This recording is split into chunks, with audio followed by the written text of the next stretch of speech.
What do you think, guys? California is now going to be the national refuge for women who want abortions. What do you think?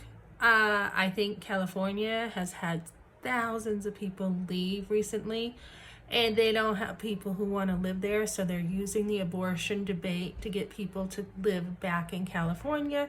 And of course, the votes go to the Democrats for people who usually live in California. So this is a huge political move. It's really sad. It really is. There are so many women who would die to have a child. They want children and they can't. They want their own and they can't. So many poor women have gone through so much suffering to have their children. Back in the day, if women didn't have money, they didn't have money. It was accepted. That's just the way it was. Now we have women in this day and age who have so much materially, and they're complaining that they can't afford children. Who was it? Alec Baldwin's daughter, who comes from money, just said on, I think it was a Matt Welch video, that she didn't feel she could financially take care of her kid, so she had an abortion. So how much money does it cost to have a kid? Really, it doesn't cost much. You can be resourceful, and that's what my channel's about. It's about being resourceful and using everything you got to be able to raise your kids. And you know, I'm living right now with my son, who has faced an eviction just because his wife left him, and I'm helping him out, and I'm willing to take this situation and show girls how to make it when there's pretty much nothing coming in. My son is a teacher, very low paid teacher. He works really hard and an excellent teacher. He gets compliments all the time. He really loves the kids. But when you're going through a hard time, it doesn't mean you just abort a kid.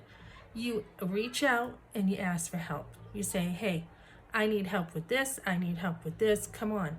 And if people are not willing to help you, then you kind of got to brush it off and say, God's going to deal with them. They didn't want to help me. I asked for help and they didn't want to help. Okay? So it doesn't mean that you kill your kids. And there are plenty of people out there who are willing to help, especially for women who are expecting. We have tons of pregnancy centers. There's no way you cannot afford to have a baby in this day and age. So many centers have your full wardrobe for your baby for probably at least a year, I would say.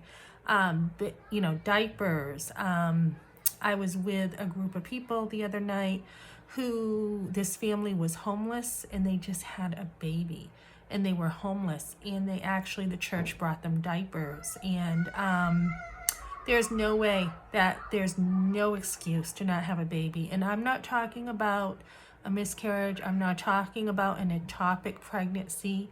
That is a medical condition. That's not just saying you want an abortion. And I'm not talking about, you know, a serious medical condition, which is probably 99% of the time abortion is for convenience. There's probably a 1% chance you are really going to need to terminate a pregnancy. Doctors are now making up stuff on ultrasounds. They're not telling the truth. They want the money. They want blood money. They want to drive around in these nice cars and nice houses, and they want it paid with the blood of babies. So, you know, we need to wake up. This is disgusting. And now we see Dick's Sporting Center willing to pay for women to get an abortion. I will not go there again. I will not. And if you think about it, if you're at Dick's, they don't want to pay for your medical. They don't want to pay for your insurance. They don't want to pay for maternity care. Just abort your baby for, what, $700. That's much cheaper. And, you know, we keep going down this path. People like Dick's and, you know, the people who hire people are just not even going to have people to hire. So the family is being torn down right now like never before. And this is absolutely disgusting.